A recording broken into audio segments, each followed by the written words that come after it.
Ele levou o consultório para as redes sociais, popularizou a psiquiatria, mas não de um jeito tradicional. Ítalo Marcilli é sem meias palavras e gosta de falar da vida de verdade. Ele é um sucesso nas redes sociais exatamente por ser assim. Tem quase 900 mil seguidores só no Instagram. Uma das frases que mais usa é: trabalhe, sirva, seja forte e não encha o saco. O repertório para essa conversa franca vem de muitas horas de estudo e da experiência de 10 anos como médico psiquiatra. Ítalo é formado pela Universidade Federal do Rio de Janeiro. É autor do best-seller Os 4 Temperamentos e dá diversos cursos sobre relacionamentos, produtividade, inclusive de formação profissional para psicólogos, psiquiatras e coaches sobre como lidar com problemas humanos. Ele é casado, tem 6 filhos e no programa de hoje conta pra gente suas impressões sobre a vida. O programa Impressões de hoje tem um convidado super querido, super especial, é o psiquiatra Ítalo Marcilli. Ítalo, obrigado por você estar aqui com a gente. Um prazer te receber no Impressões. Eu que agradeço o convite. Obrigado, Kátia. Olha, a gente te conhece das redes sociais. A gente estava até vendo aqui, né? 857 mil inscritos e é um número que cresce a cada dia. No começo da semana estava 54, agora já está 57, quer dizer, um sucesso nas redes sociais. Como é que é esse Ítalo Marcilli, antes da gente falar desse das redes sociais, o Ítalo fora das redes? Então, Kátia, eu acho interessante o modo de comunicação das redes sociais hoje, né? Que é uma coisa que é interessante, assim, olha, qual que é o grande meio de comunicação que eu tenho com o meu público? São os stories. Então, os stories é aquela coisa assim, é vida real, é o dia a dia. Então, no final das contas, o pessoal que vê o Ítalo nos stories, vê o Ítalo nas lives, de algum modo ele tá vendo mais ou menos o Ítalo como é se relacionando com os amigos, com a família, com os pais, sei lá, com Deus mesmo, assim. Ele tá mais ou menos dentro do que é a minha vida mesmo, como se fosse um reality de algum modo, né, de algum modo. Porque eu acho isso muito interessante do Instagram, né, dessas mídias, né, quick media, assim, o cara tá me vendo ali, né, ele vê o lugar onde eu trabalho, ele vê o que eu como, ele Se vê... sente presente ali do seu lado. Não tem edição, por assim dizer, eu não tenho nada contra edição. Eu acho que a edição ela é fundamental, quer dizer, alguma edição tem, porque na verdade eu saco o celular na hora que eu quero, mas uma vez que eu saquei o celular, é aquilo que ele vai ver, né? Antes da gente falar do psiquiatra que caiu nas redes sociais, eu quero saber um pouquinho do Ítalo Marcilli lá da casa dele, pai de 6 filhos. Como é que é a rotina por lá? São 6 crianças, uma escadinha, né? O mais velho tem 9, que é o Ítalo, né? Meu avô chamava-se Ítalo também, então a gente, na verdade, nomeou o meu filho mais velho em homenagem ao meu avô. Depois o Antônio, que tem 7 anos, o Augusto com 5, o Álvaro com 4, o José com 2, talvez, e o mais novinho, que acabou de nascer, tá com 2 mesezinho, né? Então, tudo menino. Tudo menino, só não sei fazer menina, Kátia. Então, assim, se alguém aí souber tirar uma dica de como faz menina, eu não tenho ideia de como faz, mas beleza, só sai menino lá. Quer dizer, você pode imaginar que tem uma intensidade, tem um volume lá em casa, né? Quer dizer, é bastante gente, de algum modo, né? Bastante gente. E é um volume de personalidade, né? Total, já que a gente está falando aí da psiquiatria, a convivência ali, são 8 pessoas pelo menos nessa convivência diária. Como é que é esse equilíbrio de todo mundo ali? Bem, você pode imaginar que tem 2 freezers e 2 geladeiras lá em casa, né? Tem um esquema de restaurante para alimentar esse pessoal todo. O mais interessante mesmo é você ver as personalidades de cada um, os temperamentos de cada um, que cada um é seu modo mesmo. Isso é um desses jargões que a gente fala, né? Os dedos da mão são todos diferentes, assim são cada pessoa é. A gente vê isso na prática mesmo, né? E uma coisa que é interessante, que a gente sempre, desde o iniciozinho, a gente notou que ia ter mais filhos, a gente falou assim, olha, eu não posso privar essas crianças de responsabilidade, né? Tá muito em voga, de algum modo, né, a gente passar a mão na cabeça de todo mundo. Com as crianças é a mesma coisa, ou seja, como se o amor fosse você colocar a pessoa dentro de um jarrinho, né, dentro de um potinho, como o pessoal fala, e de algum modo evitar que todo mal aconteça. Ora, o problema é o seguinte, não é questão de mal ou de bem, é a vida real que está acontecendo, são as responsabilidades, ou seja, fazer a própria cama, lavar uma louça, trocar a fralda de um irmão, avisar quando o shampoo está acabando, né? Quer dizer, arrumar a casa, a casa depois que acabou de brincar, arrumar a cozinha depois que acabou de jantar. Passar as responsabilidades e todo mundo acaba ajudando a manter a casa. É a coisa mais natural do mundo, né, Kátia? Quer dizer, minha mãe é portuguesa, então, de uma família de 8 irmãos, a minha tia Leonarda, com 8 anos, ela tomava conta lá dos irmãos mais novos, enquanto minha avó Arminda e meu avô Manuel saíam para o campo, né, enfim, no final das contas, para fazer a colheita, para caçar o coelho lá. Sempre foi assim na história da humanidade, né? Quer dizer, tem uma puerilização que entrou em todos os domínios da vida. né? É uma coisa que a gente nota, inclusive nesse trato de pais com filhos, que é uma coisa que me parece muito perniciosa. E de onde é que vem isso? Por que esses tempos agora são de tanta proteção? Bem, na verdade tem várias explicações aí, né, no final das contas. Bem, você tem uma explicação ampla, sociológica, que de algum modo, se a família é puerilizada, se as pessoas são puerilizadas, obviamente uma criança, ou seja, a puerilização, uma criança, a sociedade puerilizada, vai sempre pedir ajuda de alguém que está superior. Então é óbvio, obviamente, para esses esquemas globalistas de poder, para o esquema comunista de poder, é interessante minar a autodeterminação das famílias e das pessoas. Porque é óbvio, uma família fraca, uma pessoa fraca, ela vai sempre pedir ajuda para um poder superior, que é o poder instaurado estatal. Então, evidentemente, tem um programa de engenharia social aí que faz com que isso tenha entrado na cabeça de todo mundo. Quer dizer, isso é um sistema, no final das contas, de enfraquecimento da célula básica da sociedade, que é a família, e do ser humano em concreto, do indivíduo em concreto. Se você faz isso em casa, quem te acompanha nas redes sociais sabe que você também dá esse sacode nas redes sociais. Então é uma coisa que você leva de casa também para as redes sociais. E aí eu te pergunto, se em casa a gente tem essa puerilidade, quando você vai para as redes sociais e dá o sacode, tá todo mundo meio pueril? A gente estava conversando isso ali um pouquinho antes de entrar, né? Que é uma coisa, eu sou um sujeito que está instalado na realidade, mas a realidade, quando a gente olha para ela assim com certo amor, é normal que apareça um otimismo e não um pessimismo, porque o mundo é bom, de algum modo. As relações humanas, elas estão de pé, né, Kátia? Quer dizer, as pessoas, elas continuam tendo fé, continuam tendo esperança, continuam querendo olhar umas nos olhos das outras, continuam querendo botar o coração na bandeja, entregar para alguém, para que alguém cuide daquele coração, para que o amor apareça. Então, eu sou uma pessoa que acredito mesmo no otimismo. Eu sou um sujeito otimista, né, nesse sentido, porque eu olho a realidade e a realidade quer se entregar de modo amoroso para a gente. Então, quando eu vejo, né, a comunidade, eu vejo, sei lá, meus amigos, meus pacientes, vejo o brasileiro, eu vejo de algum modo um desejo de amadurecimento. Eu não vejo o contrário. Eu vejo, claro, uma parcela da comunidade ainda muito assustada, achando que só o Estado pode dar conta, de atender as suas demandas, que só papai e mamãe pode dar conta de atender os seus anseios, né? Obviamente ainda tem grupos de vitimização crescendo, isso existe, vai existir para sempre, mas tem uma parcela bastante grande, a gente vê isso, né? Tem uma parcela bastante grande da comunidade querendo se autodeterminar, entendendo o seguinte, olha, se não eu, quem? Se não agora, quando? Né? É uma pergunta fundamental que eu vejo aparecer no coração de muita gente aí. Então, é nesse desejo que de algum modo o meu trabalho encontra um solo fértil para germinar. Como que eu estivesse dando ferramentas para que essas pessoas que já querem se livrar dessa puerilização, que já não querem mais que tenha sempre alguém passando a mão na cabeça deles, para que essas pessoas ganhem ferramentas de amadurecimento. E aí lá vem o Ítalo, eu até brinquei com você há pouco, né? Parece que é uma linguagem do sacode, né? Tá. Que tem funcionado, as pessoas estão se identificando. Como é que esse Ítalo, que saiu do consultório, caiu nas redes sociais, que linguagem foi essa que você adotou e que me parece que está funcionando, né? Kátia, é uma coisa muito interessante. Um amigo meu, Raul Martins, um grande tradutor, traduziu Chesterton, um jeito muito bom. Ele fez um post no Instagram um dia explicando uma coisa que a gente estava conversando, uma coisa que ele viu, né? Que é verdade. Olha, enquanto estava o Ítalo, isso eu nunca fiz, né? Mas no início parecia isso, né? Enquanto estava o Ítalo falando em nome de uma, ou seja, o Ítalo psiquiatra, em nome de uma comunidade médica, né? Não é que eu estava falando em nome da comunidade da sociedade de psiquiatras, mas eu estava como um psiquiatra falando, né?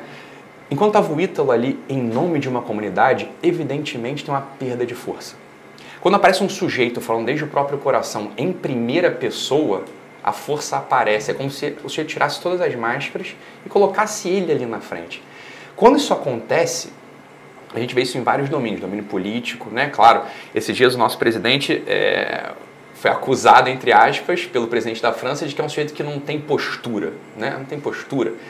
E é isso aí mesmo. O que diabos é esse ter postura de presidente? Ora, o sujeito não está falando em primeira pessoa. Ele está falando em nome de um cargo que sabe-se lá que interesses representa. Agora, quando aparece um sujeito falando desde o próprio coração, ou seja, o Jair está falando, o João está falando, o Pedro está falando, o Ítalo está falando, o sujeito que está do outro lado, a comunidade está do outro lado, o público, a audiência, eles olham para aquilo e duas coisas podem acontecer.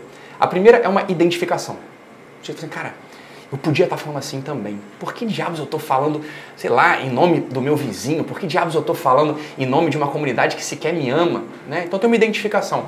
E pode acontecer uma outra coisa que eu acho muitíssimo interessante e acontece com o meu trabalho.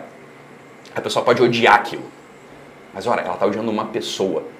Ela está estabelecendo uma relação verdadeira. Isso é fantástico também. Então uma coisa que eu brinco nos meus stories é o seguinte, olha, você pode me amar, você pode me odiar, não me interessa, só continua aí. Como quem diz, estabeleça a relação com uma pessoa. Com uma pessoa. Isso é fundamental para o amadurecimento. O ser humano, ele só amadurece se relacionando com outro ser humano. O Ítalo é aquele amigão da rede social, assim, é aquela pessoa que busca dividir a vida com alguém e encontra alguém que consegue dar uns bons conselhos. Como é que você definiria esse Ítalo, para quem ainda não te conhece? Parece até propaganda aqui, né? Mas eu já recomendei várias vezes o livro de um amigo meu, Renato Moraes. Ele tem um livro, é um escritor fantástico, nacional. Escreveu um dos melhores livros, né, de literatura publicados nos últimos tempos, um livro chamado Claridade. Eu estava ontem conversando com o Renato, ele falou assim, Ítalo, você é um cara apaixonado. Ele estava falando isso, o teu coração, ele precisa amar, você é um cara apaixonado. Eu falei assim, o Renato tem alguma razão, Kátia, me parece. Né? O Renato tem alguma razão, me parece. Ele descreve o Ítalo como uma pessoa que gosta do olho, que gosta de olhar, que gosta do relacionamento, né? De algum modo, isso teve uma fruição, né? Teve como se fosse um rio que encontrou o seu leito no consultório, né? Eu fiquei 8 anos da minha vida atendendo 8 a 10 horas por dia, atendendo gente. É uma coisa muito curiosa, eu não saía cansado daquilo, né? Eu saía assim, olha, sei lá, fiz o que eu tinha que estar fazendo mesmo, né? E no meu círculo próximo de amizades, né? A coisa acontece mais ou menos desse mesmo modo, assim, né? Quer dizer, é como se não tivesse uma distinção muito clara entre o ofício, a vida, né? A atividade intelectual, é uma coisa que acontece. E entre um dos conselhos eu vi aqui, eu até anotei aqui, olha, caminhante, o caminho se faz a caminhar. Ao caminhar, você fala muito em amadurecimento. Você fala um pouquinho disso pra gente. Claro, quer dizer, esse verso, né, que é um verso de um poema fantástico do Antônio Machado, né, um espanhol que eu gosto muito da filosofia e da literatura espanhola. E caminante, el camino se hace al caminar, quer dizer, caminhante, o caminho se faz ao caminhar. Como o seguinte, olha, existe uma tentação do homem contemporâneo, né, que é de projetar um mundo puramente intelectual, um mundo puramente abstrato. Isso se vê na prática mesmo, assim, olha, eu queria ser, né? A gente brinca assim, é a mística do quem me dera. Quem me dera fosse velho, quem me dera fosse novo, quem me dera fosse gordo, quem me dera fosse magro, quem me dera fosse ontem, quem me dera fosse hoje. Olha, a tua vida não acontece no quem me dera. A tua vida acontece em cima desses pés que estão pisando nesse chão que está embaixo de você nesse momento agora, concreto. Então, por isso que esse verso do Antônio Machado, ele é fundamental para o sujeito que quer amadurecer. Se o sujeito quer amadurecer, ele tem que fazer valer aquela ideia central do Ortega y Gasset, que fala o seguinte, olha, eu sou eu e minhas circunstâncias. Eu sou eu e minhas circunstâncias. Ou seja, se eu não, e ele completa, se eu não salvo a elas, eu não salvo a mim. Como que ele diz o seguinte, olha, você, meu amigo, é você, esse aí que está me vendo, né, Mariana, né, Joana, sei lá, e a tua circunstância concreta, ou seja, você está dentro desse caminho que te coube hoje. Você é essa pessoa brasileira, sei lá quem você é, vivendo no ano 2019, em frente a essa telinha, em frente a esse computador, você é essa pessoa. Aceite o seu caminho e viva-o, Esse é o teu caminho. Qualquer fuga dessa realidade é imaturidade. Por quê? Porque essa não é você. Preste atenção nisso. Eu sou eu e minhas circunstâncias. Sou eu e minhas circunstâncias. Ítalo, a gente vai fazer um rápido intervalo. A gente volta daqui a pouco com muito mais para você com Ítalo Marcílio. Até já.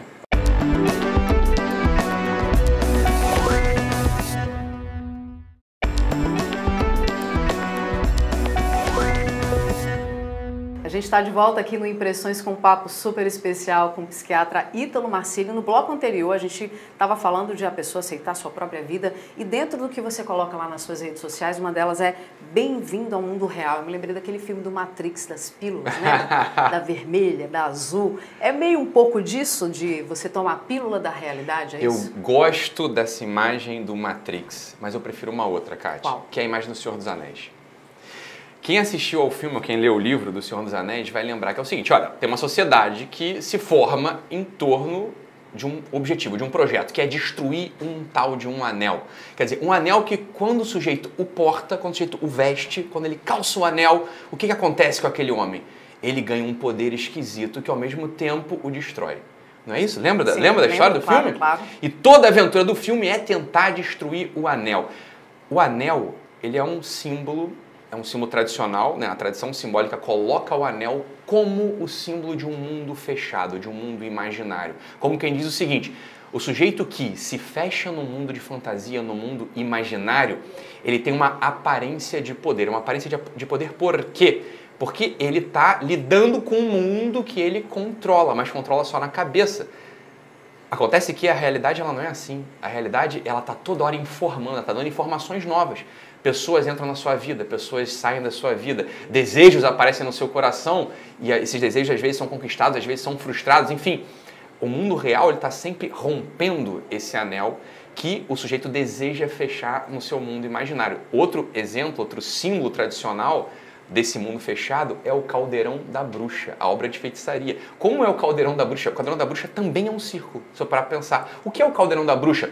É um mundo fechado. A bruxa coloca elementos ali naquele caldeirão e manipula o caldeirão com uma colher de pau. E quem fica dentro desse mundo fechado tem que sair por quê? É isso que eu estou dizendo. Por quê? Porque este não é um mundo real, não é um mundo da circunstância concreta. O sujeito que está nesse mundo fechado, ele vai experimentar uma frustração absurda. Por quê?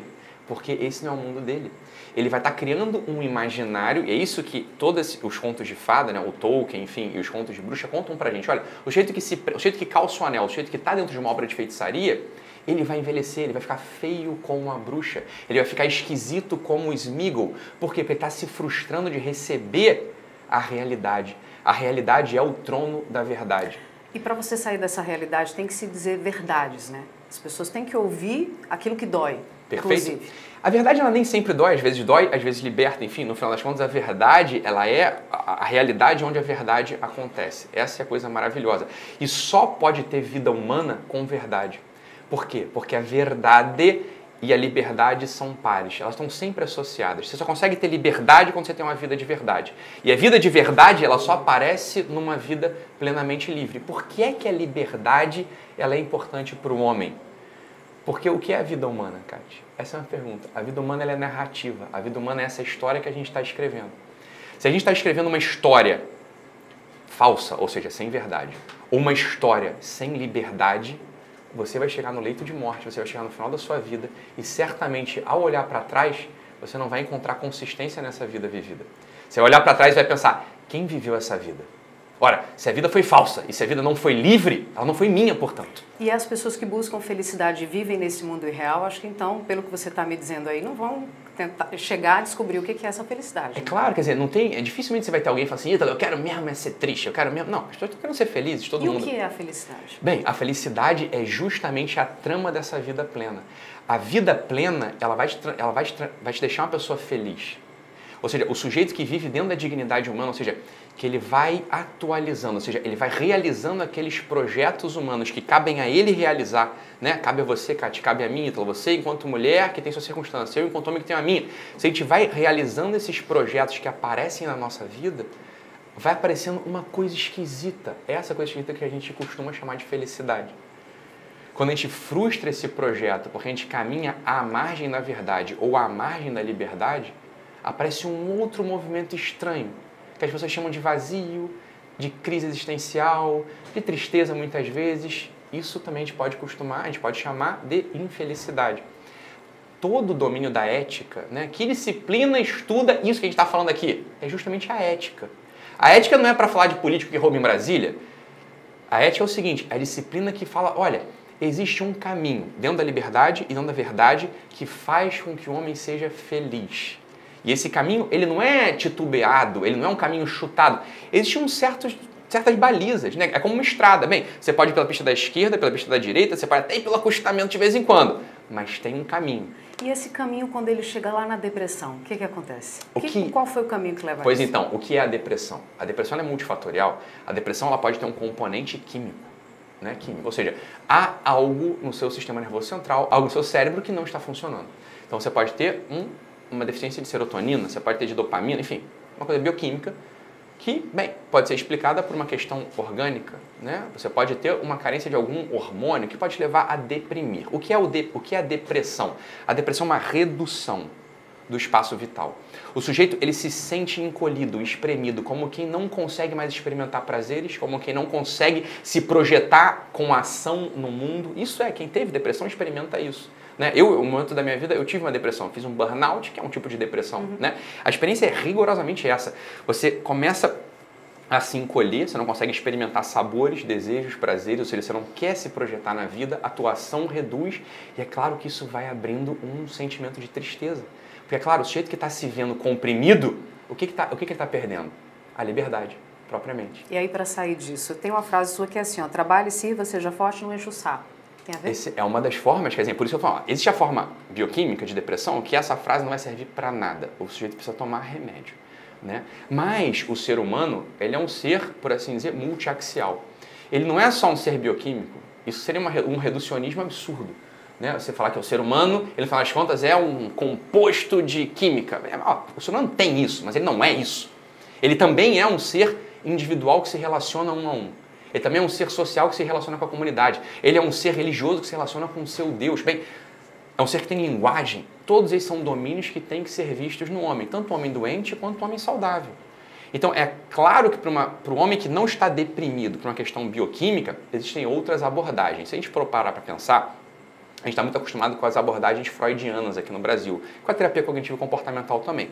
Existe um outro sujeito chamado Alfred Adler, que tem uma corrente, tem uma linha toda de psicologia, que ele fala o seguinte, olha, o homem, ele só perde os sintomas quando ele se põe diante da comunidade a serviço dessa comunidade. Ele diz o seguinte, olha, o complexo de inferioridade, ou a origem dos seus sintomas depressivos, ansiosos, de infelicidade, no final das contas, só desaparecem quando você trabalha, isso é o que eu estou dizendo, estou adaptando, né? Mas quando você olha para a comunidade e fala, eu tenho um papel aqui nessa comunidade, e esse papel é um papel de serviço, de entrega, de sair de mim, de projeção e não de interiorização.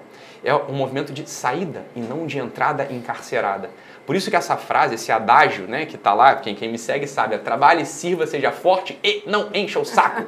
Trabalhe, sirva, seja forte, é fundamental para você poder se colocar diante da comunidade e servir essa comunidade. E o não encher o saco, o que é? É você aceitar essa realidade que te cabe. E dentro dessa sua lógica das redes sociais, quando você sai do consultório e vai para as redes sociais, você traz uma linguagem muito mais próxima da psiquiatria para o ser humano, né? Essa identificação de que muita gente busca terapias alternativas e agora está indo para um psiquiatra. Eu queria que você falasse desse movimento. Tá, interessante. Essa é uma coisa curiosa, Kátia. Algumas pessoas veem assim, e tem isso realmente, né? E de fato tem isso. Mas eu acho que as pessoas elas estão ali olhando o Ítalo de algum modo. Assim, olha, tem um cara, né, que aparece aqui com uma constância impressionante, né? E começa a falar de umas coisas que eu nunca ouvi falar. Mas que porcaria é essa que ele está falando? Que porra é essa que ele está dizendo? Ele tem uma leitura do mundo que eu nunca ouvi. Eu estou falando isso porque não é um chute. As pessoas falam isso para mim no direct. Esse é o rapport que eu tenho das pessoas, né? O que é isso? O que é isso? Olha, isso é mais velho que andar para frente. É o seguinte, se livrar... O que eu faço nas redes sociais, de algum modo? Se livrar de uma linguagem imposta que não se refere a nada real.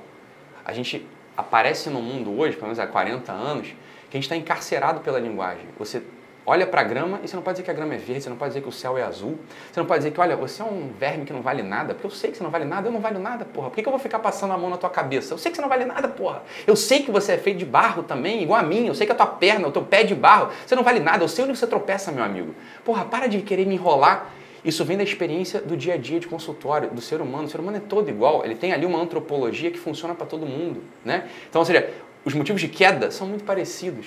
Então, quando eu apareço quebrando os jargões, né? Aquele velho jargão, você tem que se amar primeiro. Eu falo, tu tem que se amar primeiro o quê, meu filho? Você não vale nada, velho. O que você tem aí para amar?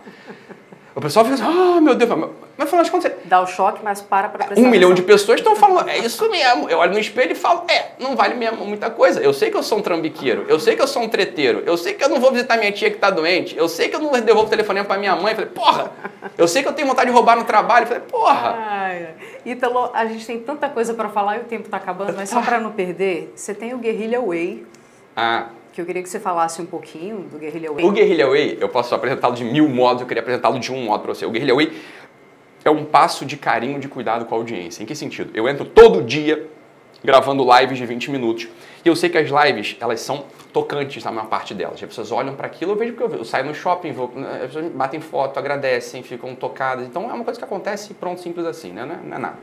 Só que ao mesmo tempo eu sei que eu gravo aquela live e a maior parte das pessoas, ou a totalidade, porque é normal do ser humano, em primeiro lugar, ele está vendo aquela live enquanto lava a louça, ele está vendo aquela live enquanto está indo dormir, ou seja, perde-se muito dali. E talvez o centro da live, ou seja, aquilo que transformaria realmente a vida da pessoa foi perdido. O que é o Guerrilla Way?